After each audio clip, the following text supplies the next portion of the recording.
Yes mga kaboomers, ito po meron tayo ritong bagong full detail. Loob at labas po ito. Mga kaboomers, ito Mazda po ito. Medyo yung kanyang pintura po na puti naninilaw na, at saka meron siyang mga itim-itim mga kaboomers ko na hindi siya matanggal na. Kumbaga sa matagal na pong nakadikit yung mga itim-itim niya sa katawan. Kaya ang gagawin po natin, tatanggalin po natin yan. Pero bago po yan, uunahin muna po natin yung loob niya. Ayan po, tingnan nyo po. Ayan o. Ayan mga kaboomers, ayan yung mga guhit-guhit po niya. Ayan po yung natin. Kaya umpisahan po natin, yung linisin muna natin siya. Tapos ayan po, pati yung ating headlight, ganin natin. Ano po ito ha? Labas po ang detail natin dito. Yung loob po, natapos na natin yon. Saka ko na lang po ipakikita sa inyo yung loob. Ito muna kasi medyo masalimuot po itong labas na ito.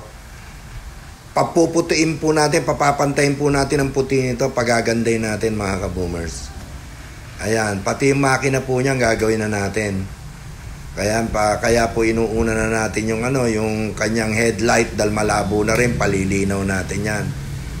Mahuhuli kasi yung headlight pag hindi ho natin ginalaw yan at maganda na po yung pintura niya, pangit pong tignan, nakaharap na harap pa naman. Ayan, kaya po yan, inaano na natin yan, dinidegreaming na po natin yung mga pangalan niya, yung mga singit-singit, para mamaya pag binapping po natin, hindi tayo magkaroon ng problema. At hindi siya maiwan na maitim. Dahil talagang papuputiin po natin ito. Kaya magandang-maganda ang kalalabasan nito mga kaboomers. Ayan po, tingnan nyo. Ayan na po, first bapping natin. Ayan po ang nangyari. Dahil lalagyan na po natin ng ng borderline, tapos ibabapping na po natin yan. Magpapakita po tayo dito ng before and after. Dito po sa hood na ito. Ayan, pakikita po natin yung babapingin natin yung kalahati iiwan natin para makita nyo po kung gaano kadumi na ng pintura niya at kung ano yung pinagbago. Ayan po, makikita nyo. Ayan, mag-uumpisa na po tayo mag first bapping. 3-step bapping po ang gagawin natin dito. Ayan, pinakikita ko lang po sa inyo kung gaano kadumi na yung pintura niya. Hindi na po puti Ito pa pearl white, pero medyo dirty white na po siya. Ayan kahit yung bubong, tingnan nyo, iba na ang itsura napabayaan na po. Ayan, para makita nyo lang, iniikutan ko yan mga kaboomers. Ayan po.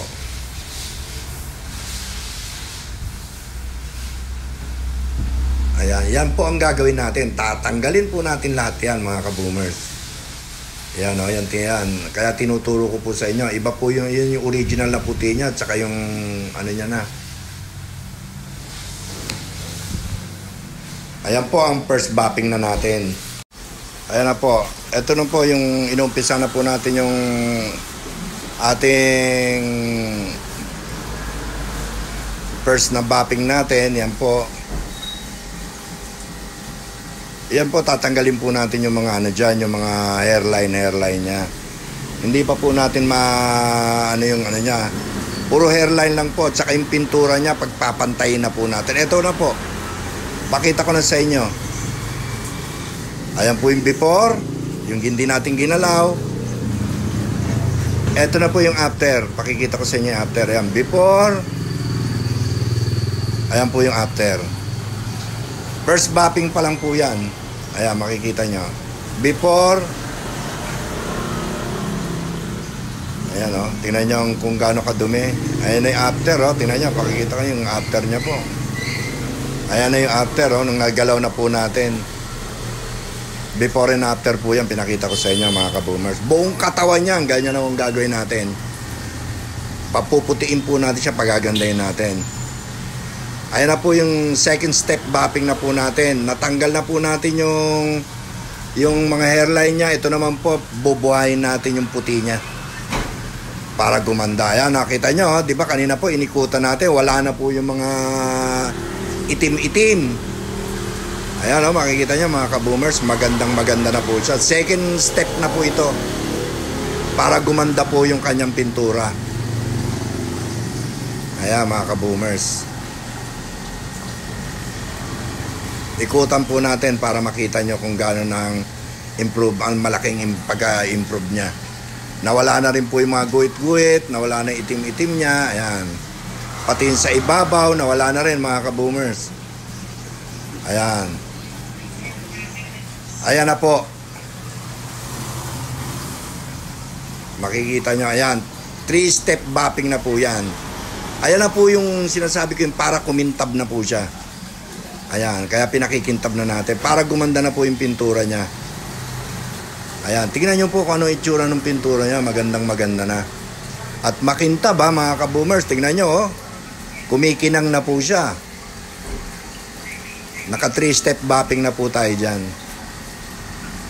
Ayan, iikutan natin yan. Maganda na yan mga ka-boomers. Tingnan nyo, makikita nyo, kumintab na po siya. At eto na po yung pinaka-final natin. Tingnan nyo mga ka-boomers kung gaano kaganda siya. Tingnan nyo, nawala na po lahat yung itim-itim niya. Ayan po, ikutan natin. At makintab na po siya mga ka-boomers. Tingnan nyo, napakaganda. Ayan mga ka-boomers, wala talaga rin ako masabi. Pumantay na po yung kulay niya. Maganda na siya. Ayan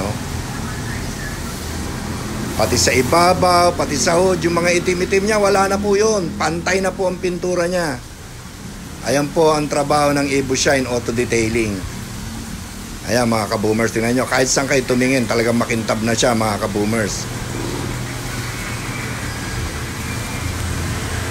Yung hood niya maganda na, pantay na rin po. Tingnan nyo, maganda na po siya. Diba mga ka-boomers, ayan po. Tapos na po siya. Yes mga ka-boomers, don't forget to like and share, subscribe sa ating Ka-Boomers Vlog, Ka-Boomers TV, at i-hit po natin yung bell button natin para lagi tayong updated sa ating mga videos. Ayun na po, maraming salamat sa panonood. Kaboom! Boom boom!